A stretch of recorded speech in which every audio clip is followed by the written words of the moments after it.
السلام علیکم ورحمۃ اللہ وبرکاتہ اعوذ باللہ من الشیطان الرجیم بسم اللہ الرحمن الرحیم رب اشرح لي صدری ويسر لي امری واحلل عقدۃ من لسانی یفقهوا قولی وقل جاء الحق وزهق الباطل ان الباطل كان زهوقا۔ آج میں آپ کو بتاؤں گا کہ ہڈی پر جادو کیسے کیا جاتا ہے اور یہ جادوگر جو ہوتا ہے وہ کیسے کرتا ہے اور آپ پر اثر انداز یہ کیسے ہوتا ہے اور کن کن مقاصد کے لیے یہ جادو استعمال کیا جاتا ہے، یہ ساری باتیں بتاؤں گا اور اس کا علاج بھی میں آپ کو دم اس کا تلاوت کر کے دے دوں گا۔ یہ آپ نے مغرب کے بعد اپنے تمام کمروں کے اندر آپ نے بلند آواز سے لگایا کرنا ہے، انشاءاللہ یہ جادو ختم ہو جائے گا۔ اور اس کے ساتھ ساتھ آپ نے قرآن پاک کی تلاوت کیا کرنی ہے، خصوصاً سورہ بقرہ کی، تھوڑی کر لیں، مکمل کر لیں، آدھی کر لیں، جتنی بھی کر لیں۔ دوستو، جب ہڈی پر جادو کرتا ہے جادوگر تو اس وقت وہ کسی مردہ جانور کا لیتا ہے، یعنی بندر ہو گیا یا کتا ہو گیا، تو اس کے سر کے اندر وہ کیل ٹھونکتا ہے۔ بعض دفعہ یہ زندہ جانور کے اندر ہی کیل ٹھونکا جاتا ہے اور اس کے اوپر جادو کے منتر پڑھے جاتے ہیں، شرکیہ کلمات پڑھے جاتے ہیں، یا بعض دفعہ اس کو مردہ حالت میں لیا جاتا ہے اور اس کی جو سر ہوتا ہے اس کے اندر وہ کیل ٹھونکا جاتا ہے اور وہی شرکیہ عمل، شرکیہ منتر جو ہوتے ہیں وہ پڑھتے ہیں اور اس کو کسی جگہ پہ دفنا دیتے ہیں، یعنی دبا دیتے ہیں، قبرستان کے اندر بھی یا کسی اور جگہ بھی۔ اس کو ویسے دبانے کی ضرورت نہیں ہوتی، صرف یہ ہوتا ہے کہ اس کو محفوظ کرنے کے لیے یہ دبا دیتے ہیں کہ کہیں یہ ضائع نہ ہو جائے، چونکہ جب یہ کیل اس کے سر سے نکل جائے گی تو جادو کا اثر اسی وقت ختم ہو جائے گا۔ یہ جادو کیا جاتا ہے لڑکیوں کے رشتے باندھنے کے لیے، اولاد کی بندش کے لیے، کاروبار کی بندش کے لیے، اور بیمار کرنے کے لیے کہ تندرستی نہ ہو، صحت یاب نہ ہو، ہمیشہ بیمار رہے۔ اور اکثر ایسا مریض جو ہوتا ہے جس پر ہڈی کا جادو کیا جاتا ہے، یعنی سر کے اندر کیل ٹھونک کے جادو کیا جاتا ہے، تو اس مریض کا اکثر سر درد کرتا رہتا ہے اور جسم اس کا ٹوٹتا پھوٹتا رہتا ہے، اس کو غیب سے آوازیں آتی ہیں جیسے اس کا نام لے کر کوئی پکار رہا ہو، اس کے قریب کو پھر رہا ہو، ایسے محسوس ہوتا ہے۔ تو بعض دفعہ یہ بھی ہوتا ہے کہ جنات بھی اس پر مسلط کر دیے جاتے ہیں جادو کے ذریعے، اور وہ جنات بھی جو ہوتے ہیں وہ عمل قسم کے ہوتے ہیں، وہ اپنے چھوٹے چتونگڑوں کو بھیجتے ہیں آگے، یعنی اپنے چھوٹے ان کے جو ہوتے ہیں ان کو آگے بھیجتے ہیں وہ کارروائی کرنے کے لیے، اور پیچھے بیٹھ کر وہ عملیات کرتے ہیں۔ اس طرح یہ جادو بہت ہی کارگر ہوتا ہے اور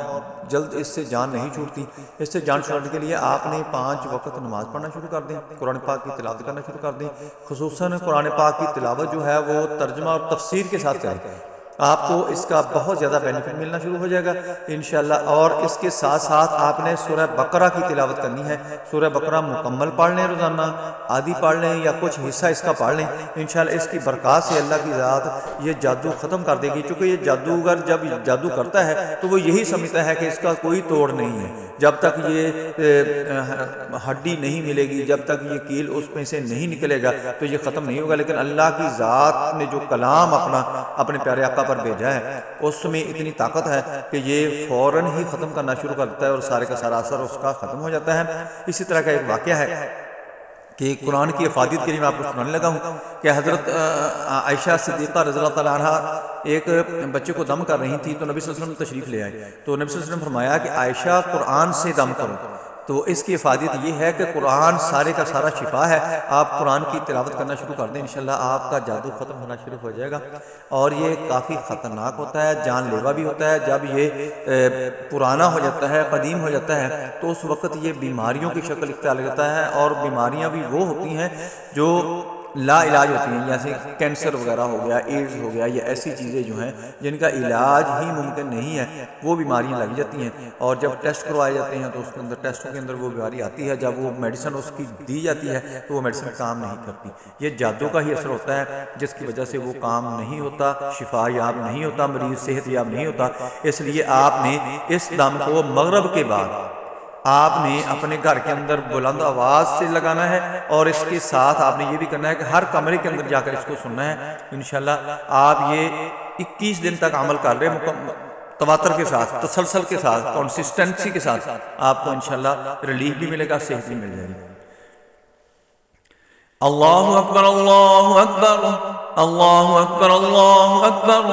اشہد ان لا الہ الا اللہ، اشہد ان لا الہ الا اللہ، اشہد ان محمد رسول اللہ،